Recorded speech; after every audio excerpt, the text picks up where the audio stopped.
Well, hello and welcome to this Fotospeed video with me, Tim Jones, and I'm joined again by Alex Nail, landscape photographer, mountain photographer extraordinaire. So today what we're going to be doing though is we're going to be looking at some of Alex's work prints. Is that probably the best way? Yeah, very recent work, unseen work. Oh, fantastic, yeah. We always like to have exclusives. And we're going to talk through Alex's thought process on arranging prints and different versions of the same scene in the prints as well, and about making selection for book, The Great Wilderness, that Alex has produced, and also a print box as well, and a little bit of ordering and how you think actually in the field as well about what you're going to be pressing that shutter button on and capturing in your prints. But before I hand over to Alex to talk about all of that, please don't forget to subscribe to the Photospeed YouTube channel. Just click that subscribe button down below. Keep up to date with all the latest videos we produce here at Photospeed. And also don't forget to subscribe to the Photospeed newsletter. There's a link in the description below, and that'll keep you up to all the latest news from us here at Photospeed, and also include exclusive discounts on all our lovely papers and all the other products we distribute as well. So just click that link below. Okay, that's the housekeeping out of the way. So let's move on and talk about Alex's amazing prints. Although they're work prints, they are still absolutely fabulous. The first question to you is obviously about printing, and do you like having the prints actually printed off the printers? And I do. Yeah, absolutely. I mean, especially when I have a project to work on, and actually projects are all I really think about now. It's what really motivates me, is producing a book in particular. I'm not going to do the hard push or the hard sell on the Great Wilderness book, but it does give some context to this conversation, because when I'm producing a book like this, I actually print all of the images and variations of them and put them in a print box. So this is a box that I made myself, but you can of course buy these things. And basically every single image that is in the book is printed here. So we have hundreds of prints and variations. And what I'll do is I'll basically print out every candidate image, and then I start laying them out on the floor. And that's my flow of going through the book. But of course, a book is a printed thing, and it makes sense to print them to a certain extent. But it's also true that if I were just working on a project long term, I'd be doing the same thing, because I actually want a physical version of that project. I don't just want to stare at my photos on Lightroom all the time. And I find the process of putting photos together really interesting and enjoyable as well. And you know, from the prospect of curating the book, this was a great thing to have when I sat down with some other photographers and some friends to talk about the images and the sequencing before I sort of locked it in and made the final book. So it happens over quite a long period of time usually, doesn't it? It's not going to be a day, it's going to be weeks. That's right, or even months. Yeah, and of course, I mean, these images were years to curate, but towards the end of the project, that's when I'm really working hard to reshuffle these images and think about the sequence and the flow of the book and so on. But I think taking that same approach with smaller projects where you're not producing a book is equally valuable. And that's something that I'm effectively now starting for the next book. But at this stage, it's really just a project. There's no book on the horizon, at least not for another 3 years. And so this is the early stages of the way I think about my photography, both when I'm shooting in the field, but also when I'm selecting images. And I'm already starting to think about which images go together and how I might like them to be seen. I think even when you're editing, you are putting them in different sequences, even if it's on Lightroom, and you're kind of just... Absolutely, you are moving things around in custom collections and things and bits and bobs. Yeah, so we haven't printed every photo I took on this particular amazing day, but so there's an element which happens digitally, and of course that's more financially effective as well. I'm not sure that I'd suggest printing every image if you know that you're not actually going to want it. And you don't have to print as big as we've got. We've got A3. This is luxury. Panoramics on A3 Plus, but you can print quite small actually, like A5s and things as well. I know a lot of people that do that and stick them on their wall. Like you put them on the floor, you can put them on the wall and things, and leave them there for a while just to. They've got to live a little bit, I think. I always say so. And actually, some of the shots that I ended up putting in the book, they were originally just a quarter of an A4 sheet. I'd have sort of thumbnail pages almost, because then I can still do the same sequencing. I can cut them up, and but having that physical print is very important, I think. Yeah, because obviously the paper and things like that affect how it's going to look, but also the feel of the picture, and also how it prints as well is very different to on the screen in some cases. Not too much, but a little bit. And it just becomes something else. So having it printed, actually, I find it easier, definitely. Yeah. And I think you actually need to print, I mean, especially if you are doing a book, to get a sense of how well edited an image is to a certain extent as well. I mean, you can put your white background on Lightroom, but it's never quite the same as you always physically spot printing. things, I guarantee, in the print. It'll come off the print. I've spotted some dust spots already, which I don't even want to mention. We won't point them out. But you always notice those little things, and that you think, how did I miss that on the screen? And you don't see it on the screen in most cases, to be honest. Yeah, it's that's only right. when it's actually, you've done a little test print or something that you actually see it. So let's move on. Yeah, let's actually look talk at about these some images. prints. Let me just move those. Yeah, so I mean, it's worth saying that when I'm actually shooting, I'm always trying to create variations. And I'm trying to create variations to give me options when it comes to curation, which is what I would call this process. So trying to find my best images, but also potentially to find variety. Because when you're putting a project together, it doesn't necessarily mean you're just selecting your best photos, because you might want to show a variety of moods, and lighting effects, color palettes, subject matter. So it's not just a matter of picking the most banger photo you have from a particular It's got particular to work. shoot. That's right. In there. And most cases, I found that you might lose that photo as well, those best photos, because the book just flows a little bit better. You have to, in fact. It's almost that picture that it just leads you into the next amazing one, perhaps, but it is not quite the same standard, but it just works. It's kind of in there just to... We were talking about the phrase "kill your darlings" earlier, which is, I think, a literary phrase, but it's equally applicable to any art form, but certainly photography. It's about selecting images that contribute to the bigger whole, rather than just picking the very best standalone photos. It's not easy, so prepare yourselves. So here, this is the first scene that I photographed on a hike to go up to the top of Ben Van, which is on the Applecross Peninsula. And this was one of the few snowy days which were good for photography in the 4 weeks that I was out there this February. And here we've got 5 images when the mountain just started to reveal itself. We've got this fresh snow on the ground, and we have this fantastic cascade where there'd been a decent amount of rain recently, so the cascade was flowing beautifully. So I wanted to take a photo at least of these cascades, and you can see me shooting in a number of different ways here. So this first image was my initial instinct, was to get into the water and make it this strong element within the frame. And this is taken just moments later, showing the wider view of the cascade. So that previous photo was taken, just a little bit closer in on this cascade here. So already we have 2 options, because this to me is more illustrative. It shows a bit more of the surroundings, a bit more of the nature of the cascade, whilst this is stronger graphically. I initially thought that this was the way I wanted to go. And so when I was waiting for what I thought would be better light, this is what I took. So I'm deliberately hanging around here knowing that I've got a good location, and I want to see how the light might change the feeling of the image. You can just see hints of sunlight starting to creep through in various... The mist's gone a bit at the top. It has. Even in this, between these 2 as well. Yeah, that's right. I mean, it was certainly... A bit more coming in on this That's one. right. So, but very different moods. And actually, once I get home and I look at these, I think actually this looks colder, it looks winterier, fresher. And somehow the contrast that's come from the light when the clouds started to break up here, to me, it makes it a little bit harsher, a bit harder on the eye. And I think I prefer these softer images, and that particularly comes through in the print.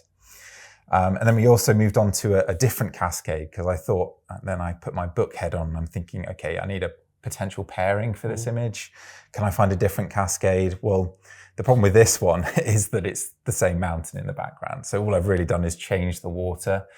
We've come in really close to a cascade here, really wide angle. So it does have a different feel, but I think still this first image, even though I spent this time trying to create variations, thinking that I might improve upon it, is probably my favorite of the four. And then as we moved on, there was a different cascade still, and this allowed me to photograph a different section of the mountain. And I have variations of this as well, which, you know, we can't just show every photo I took, obviously.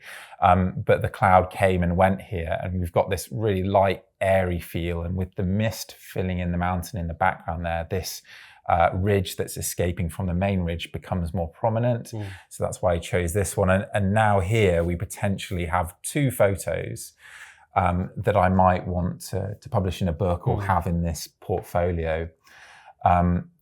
But the problem with them is if you were to put these two opposite each other on a page, I think it would look a bit too obvious, because you've basically got this symmetry of the water flowing one way and then the other.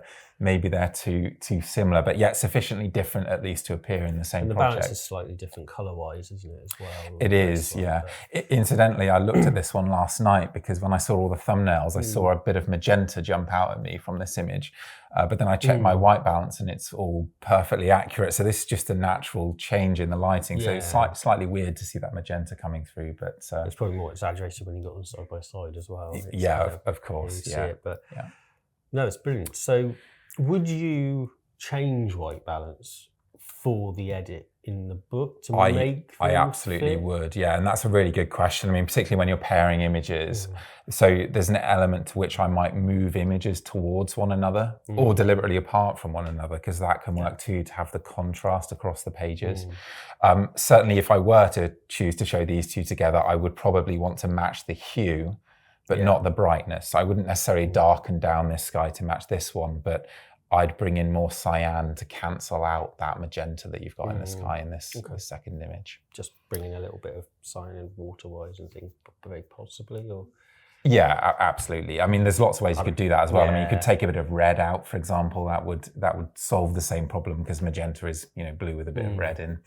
Lots of ways to solve it technically. But yeah, it's certainly something that I would have to think about if I were pairing the two together. Okay. So should we go on to the next spot, which is half a kilometre away on the way up towards the mountain. So this is still before we've ascended the ridge, obviously, and we're coming up to a lochen that's in the corrie. But the lochen that you can actually see in the distance in this image here, it's just a huge area of open water. So we were actually looking for smaller shapes. And when I say we, I was hiking here with my friend Joe White, who has a gallery in Loch Carron, which is well worth checking out. So here we have three fairly similar photos and one that's quite different. See, I'd probably just stop at that one, to be honest. Yeah, I mean, it's interesting, isn't it? I mean, that's the problem. Well, one of the problems with creating these options is you often end up just agonizing over, you know, whether there's any meaningful difference between them. I think there is. So one of the things that's important to me is shooting in different formats. So here we've got a landscape, a portrait that I've cropped to 4:5, which to me is an easier format than a sort of narrow 2:3 portrait. And then we've got a panoramic as well, albeit it's quite a fat panoramic. It's sort of 2:1 ratio. But this would give me options in a book or a portfolio, because it may be that I want to change the aspect ratios of shots as you're going through the book to create a bit of variety. And the same if it's a printed portfolio. Choosing between these images isn't particularly straightforward. So in this case, I might actually wait and see what I'm going to pair an image with before making that choice. And from a book perspective, a panorama is a double page spread. So you don't have to worry about pairings, which is quite nice sometimes. I think of these two, I would gravitate to this one on the right, just because I find this sort of forking of this pool in the foreground maybe slightly awkward. Yeah, I see your point, And there's a bit more of a diagonal flowing shape maybe happening in the foreground here. So we might say that these lines are a bit more static. We've got more horizontal lines running through the frame, but I mean, it's very much personal choice. And as it is, I think of the three, the panorama shows the ridge in its entirety. And in some senses, it actually links together the sort of previous two scenes. I mean, okay, these aren't quite the ones that I chose, but you can see this peak in this image here, and this peak is that one there. So we're in a slightly different location, but it's nice to show that ridge together in a single image. So this is maybe the one that I would lean towards, which is why I then reshot it as it got brighter. Now we've got blue sky appearing here. Blue sky is lighting the snow, and so everything becomes very blue. And there is some directional quality to the light. The sun's in this top left-hand corner of the frame. But I just don't think this has the same freshness. Somehow it's a bit more contrasty. You know, you're losing some of the mystical quality that comes from the cloud there. And actually you can see very clearly here that the difference in these peaks, because here the cloud is showing the depth of the mountain, whereas here you're shooting through clear air and it just flattens everything. Yeah, you've lost this bit here. That's right. And there isn't a general sense of depth that you get from this mistier condition, which is a learning point in itself, because I think, I mean, my inclination when I was shooting was this is far preferable. You can see everything. It's lovely and clear. But when it comes to actually seeing the prints, there's no doubt that I prefer this one. There's more atmosphere in here. Yeah. A lot more. Yeah. Whereas this one's very nice, and I expect it will, when you frame it and mount it, all that bit. Sure. I mean, I'm happy with it. It's a nice, really nice single image. Yeah. And maybe it could go in the book, but it would be as variety, because if were I to simply pick the best, I think it would be this one. But maybe I do my 2 misty shots from wherever, and then I want something that is clearer and flatter and bluer for variety. So I'm thinking about all of these things as I'm making these print selections. So that's just waiting for the light to just come round. Absolutely, a little bit. Yeah. Well, in fact, it was rushing back. It was we decided at the point I took this photo, we were done with this location, and so we started walking towards the mountain, ready to ascend it, and then it cleared, and we were like, okay, we've got to go back. We've got to reshoot. But certainly waiting is a big part of it, as you can imagine. Yeah. Waiting for that lovely. So here we've just got a couple of photos. So this is when we've actually made our way onto the ridge. So it was actually an easier ascent than we thought it was going to be, because the snow wasn't too deep. So we got up there pretty quickly in the end. But this is just to illustrate how I would shoot different formats quite purposefully with this view to curating a selection of images. So what I'll try to do is, when I'm photographing a scene that for me naturally fits together as a landscape frame, as you see here, I'm thinking, can I turn this into a portrait? Is there some change I can make? So here I've just moved off to the left. I'm a little bit down slope, and I'm just aligning this central portion of the image. And for me, the focal point is this area of light above the mountain. It really draws you into that peak. It's beautiful. It's just amazing light coming through. I mean, I assume there was sort of a hole in the cloud behind here that was shining through on some thin cloud just behind the ridge. So that was really lovely, because it almost makes the mountain glow. But yeah, so this is just the straightforward idea of, okay, I want a different aspect ratio. What do I need to do? And this isn't now at the point where I would choose between these two images, because they are essentially the same. This is maybe a little bit tighter. I think I do prefer the landscape, but it's just really to show those options. Yeah, I think it's a great example as well to show of a way to actually think about when you're shooting. Do it in the camera, because you get slightly different kind of angles as well. I mean, some people would say, "Oh, we can just crop in," but that's no, because you lose something, don't you? Definitely. This is almost it's just a different angle. It's tighter, a little bit tighter, like you said, and it wouldn't be the same if you tried to crop it. That's right. I mean, you want to be deliberate in what you do, basically. If you want to shoot a portrait image, change your position and frame the composition in a way that's going to work better as a portrait image. Because as you say, I mean, maybe you could crop this square, but you certainly couldn't crop it to a portrait. And it would, it takes a few minutes, doesn't it, to kind of just reposition and things like that. So it'd probably take you longer to crop it, to be honest. Yeah, but I think one thing that photographers will do with this kind of scene is decide which is the best way to shoot it, and then just not shoot the portrait.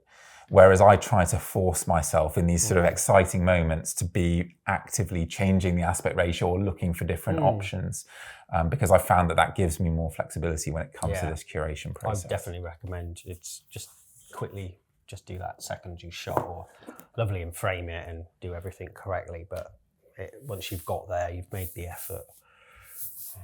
So here we've got a pretty epic scene, and then 2 versions of it. And this is, I think, an interesting thing to discuss, particularly from the prospect of me being a mountain photographer, because I guide people in the mountains. Photographers come with me on these trips, albeit not so much in the snow.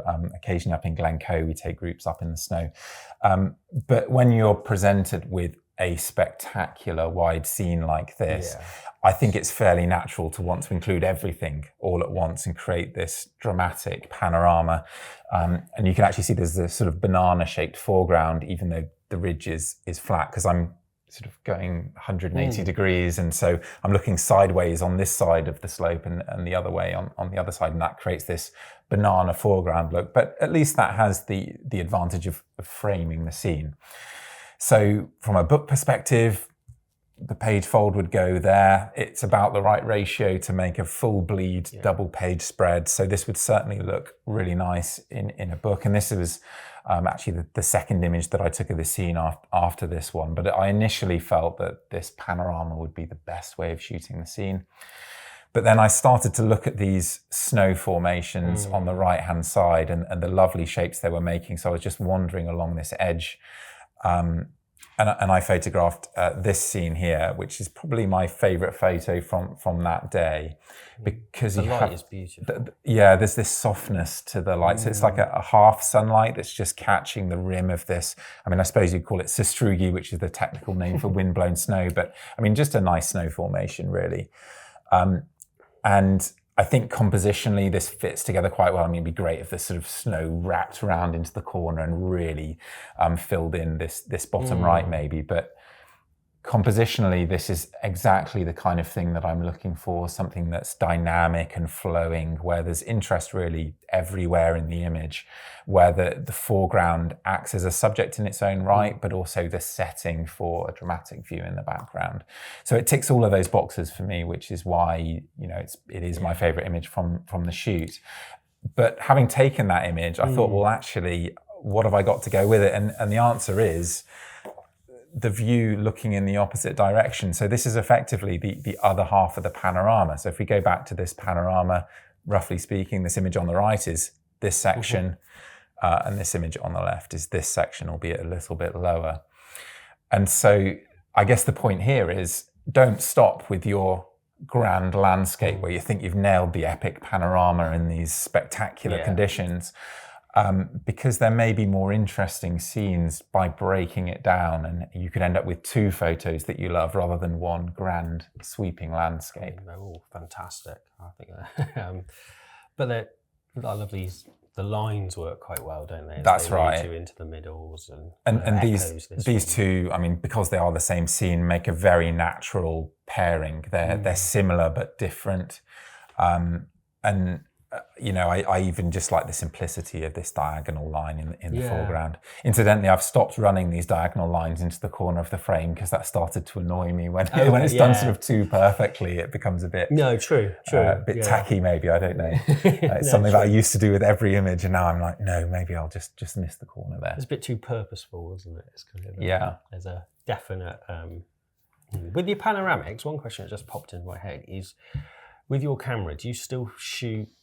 Do you select a ratio on the camera for panoramic?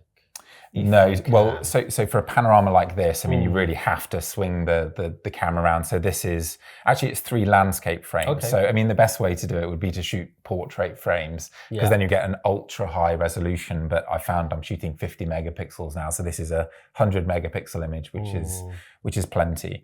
Okay. But certainly I'm not afraid to crop when I need to. And if I've shot a full frame image and I want to crop it because it's stronger as a panoramic, I will. There's ample resolution in these cameras now. And often when I'm shooting a panorama like this in really challenging conditions, if it's extremely windy, for example, I will shoot the panorama as separate frames ready to do a stitch, but I'll also, as a backup, shoot a single wide frame, and I'll shoot that several times because then I know that I have the panorama. Yeah. And then if the stitch works perfectly, then great, but there can be problems sometimes. You have one frame that's motion blurred and you haven't noticed when you're checking the back of the camera at the time. So that's maybe a tip if you are shooting up in the mountains in horrible weather.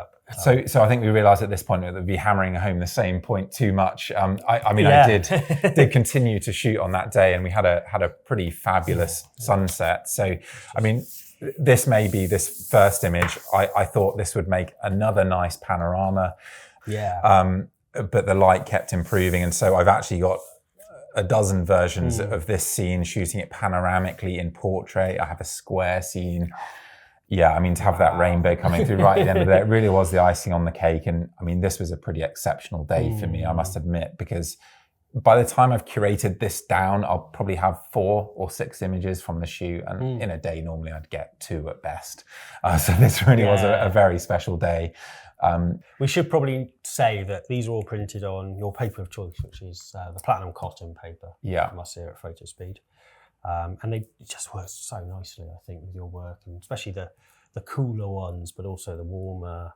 It just kind of brings everything up quite nicely, I think. Yeah, no, it's a lovely paper to use. The only thing I would say is when I'm actually producing these boxes myself, I use the platinum gloss, I think it's called. And we haven't done that here because you'll get all sorts of reflections from the camera up here. But I do like the handling of a gloss print. If you get a mark on it, you can wipe it off in a way that you just can't on matte paper. A bit more harder wearing, especially if you're showing it to people. You're constantly getting it in and out as well. And of course, if you are doing a book, it's closer to a paper surface, where if you're printing on a satin paper, that is. But yeah, for this, it's great to be printing on my print paper of choice, and at these lovely large sizes too.